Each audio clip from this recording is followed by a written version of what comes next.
my friends, I want to talk about something very important in long COVID.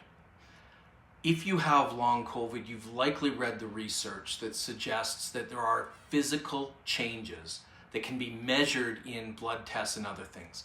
Immune system dysregulation, chronic inflammation, T-cell abnormalities, mast cell activation, autoimmunity, vascular endothelial dysfunction, endotheliopathy, microclots, mitochondrial dysfunction, neurological and tissue damage, neuroinflammation, impaired tissue healing, and even reactivation of other viruses like the EBV virus.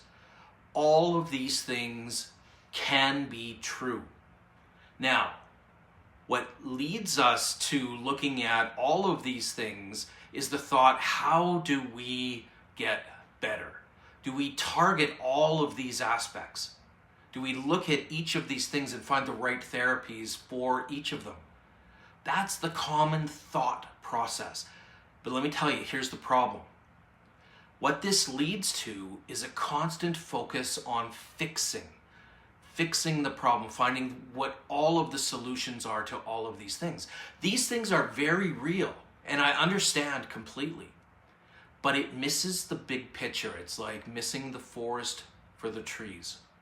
The problem is that all of these things are effects of the cause of long COVID, not the cause of the symptoms themselves. These physical, measurable changes, they need to be accounted for.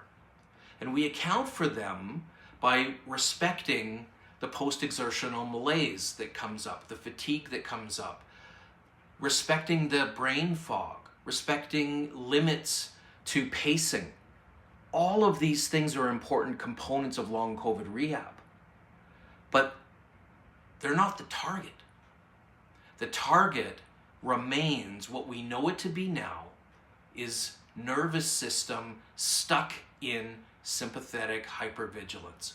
This is not something that is because there's a problem with you, a problem with your attitude, your mindset. That's not at all what it is. In fact, that nervous system regulation that we're talking about, it causes all of those measurable physical findings.